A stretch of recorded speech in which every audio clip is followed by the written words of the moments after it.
जय जय दाता आनंद साईं, जय जय दाता आनंद साईं।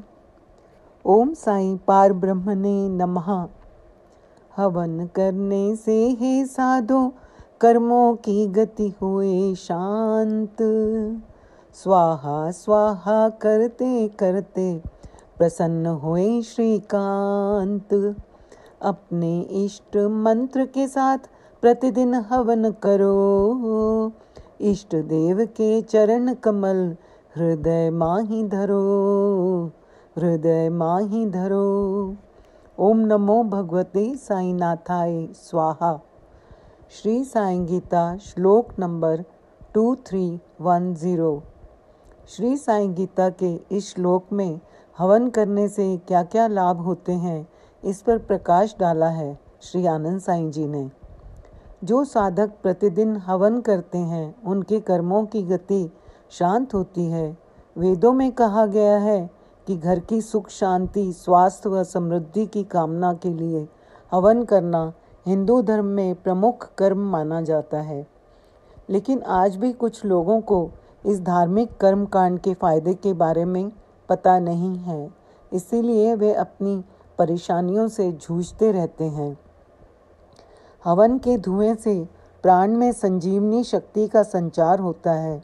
हवन के माध्यम से बीमारियों से छुटकारा पाने का जिक्र ऋग्वेद में भी है। एक रिपोर्ट के अनुसार फ्रांस के ट्रेले नामक वैज्ञानिक ने हवन पर रिसर्च किया, जिसमें पता चला कि हवन में मुख्यतः आम की लकड़ी जलती है तो फॉर्मिक एल्डिहाइड नामक गैस उत्पन्न होती है, जो खतरनाक जीवाणुओं का नाश कर वातावरण को शुद्ध करती है। गुड़ के जलाने पर भी ये गैस उत्पन्न होती है। रिसर्च में ये भी पाया गया है कि आधा घंटा हवन में बैठा जाए या हवन के धुएं से शरीर का संपर्क हो तो टाइफाइड जैसे खतरनाक रोग फैलाने वाले जीवाणु भी मर जाते हैं और शरीर शुद्ध हो जाता है। राष्ट्रीय वनस्पति अनुसंधान संस्थान लखनऊ के वैज्ञानिकों ने केवल 1 किलो आम की लकड़ी जलाई। उस धुएं पर शोध किया। विषाणु बहुत कम नहीं हुए, पर जैसे ही उसके ऊपर हवन सामग्री और गाय का घी डाला तो जीवाणुओं का स्तर सामान्य से 96% कम था। हवन के साथ मंत्र का जाप करने से सकारात्मक ध्वनि तरंगित होती है। शरीर में ऊर्जा का संचार होता है, अतः कोई भी मंत्र सुविधा अनुसार बोला जा सकता है। शिव शक्ति का मंत्र होना चाहिए। श्री आनंद साईं जी ने हवन कैसे करना मंत्रों के लिए भी समझाया है। अपने इष्ट मंत्र के साथ प्रतिदिन हवन करना चाहिए। धार्मिक मान्यता के अनुसार घर में किसी भी तरह की नेगेटिव एनर्जी होने पर हवन करने से घर में पॉजिटिव एनर्जी आती है, घर का वातावरण शुद्ध होता है। ये मेरा एक निजी अनुभव है। थोड़े दिनों पहले ही मेरी एक फ्रेंड का फ़ोन आया।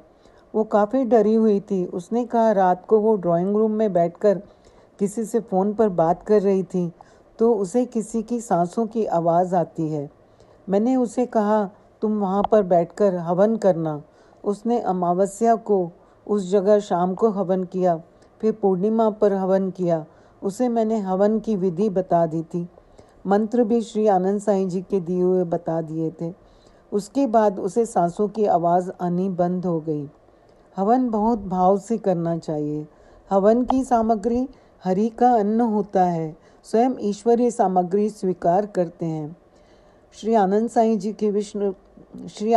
जी की रचित विष्णु सहस्त्रनाम में भी लिखा है कि हवन की अग्नि भी आप, हवन के मंत्र भी आप, हवन की सामग्री आप, देखत है निष्पाप। ऐसे यज्ञ जिस जाबी होए, स्वयं हरि कराए। मानव का अहंकार मिटे तब नारायण रह जाए। ओम साई राम, जय साई राम।